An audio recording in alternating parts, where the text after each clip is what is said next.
BC ద్రోహేమనా కాదా మీరే ఆలోచించాల్సిందిగా నేను మిమ్మల్ని కోరుతున్నా. నిన్నే చూశారు తమ్ముళ్ళు కోడి కత్తి కేసు, కోడి కత్తి సీను డ్రామా మీరే చూశారు. ఎంత దుర్మార్గం అంటే 5 ఏళ్ల నుంచి ఎక్కడున్నాడు? జైల్లోనే ఉన్నాడు. అదే వీళ్ళ బాబాయ్ చంపిన వ్యక్తి రోడ్డు మీద తిరిగే పరిస్థితికి వచ్చాడు.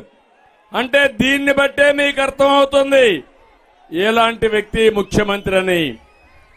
నేను ఒకటే మీ అందరినీ, ఈ ప్రాంతవాసులందరినీ కోరుతున్నా. ఈరోజు మనందరం ఇక్కడ సమావేశమయ్యాం. ఒక నిర్దిష్టమైన కార్యక్రమం కోసం ఆలోచిస్తున్నాం.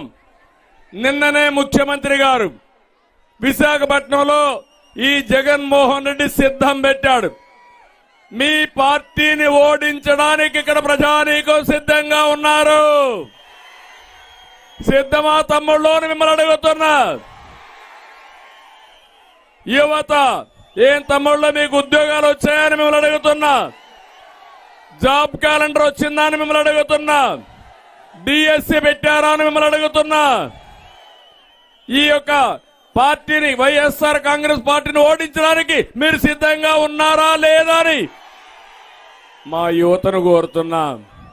నేను ఒకే ఒక మాట చెప్తున్నా మా తమ్ముళ్ళకి. తమ్ముళ్ళు జాబు రావాలంటే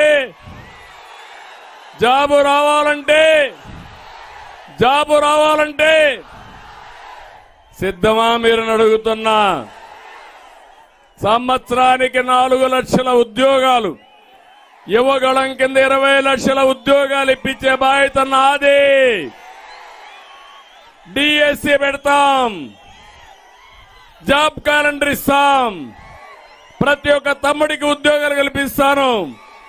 అదే కాదు, ఇంకో పక్క మీరు ఇంట్లో కూర్చొని వర్క్ ఫ్రం హోమ్, హైదరాబాద్కు వలస అవసరంలా, బెంగళూరుకు అవసరంలా, మీ ఊర్లో కూర్చొని ప్రపంచం మొత్తం పనిచేసే విధానానికి నేను శ్రీకారం చుడతానని చెప్పి నేను మీకు తెలియజేస్తున్నా.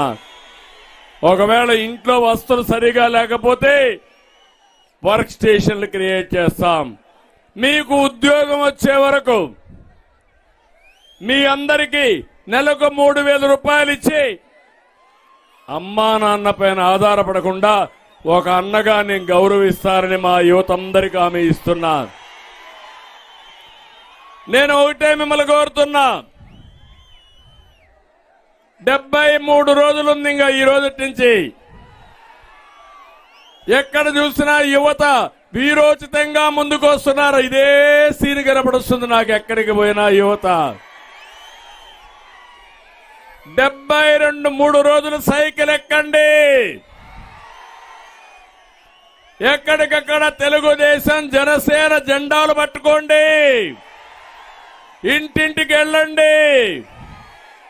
తెలుగుదేశం జనసేన ప్రభుత్వం యొక్క ఆవశ్యకత చెప్పండి.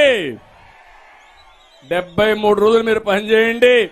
మీ భవిష్యత్తు బంగారు భవిష్యత్తు చేసే బాధ్యత నాదని మరొక్కసారి యువతను కోరుతున్నా. తమిళలో ఒక్క విషయం గుర్తుపెట్టుకోండి. నేను ఆ రోజు హైదరాబాద్కు చేసినటువంటి అభివృద్ధి ఈ రోజు కూడా బ్రహ్మాండంగా ముందుకు పోతా ఉంది. ఆ రోజు నేను ఇచ్చిన ఐటీకి ప్రాధాన్యత ఈరోజు తెలుగువారు ప్రపంచం అంతా రాణించే పరిస్థితికి వచ్చారు. మళ్లీ నా ఆశ నా యువత పైన. మిమ్మల్ని ప్రపంచానికి అనుసంధానం చేస్తాను. మీ భవిష్యత్తు బంగారు భవిష్యత్తు చేసే బాధ్యత తెలుగుదేశం పార్టీదని మరొక్కసారి మీ అందరికీ హామీ ఇస్తున్నా.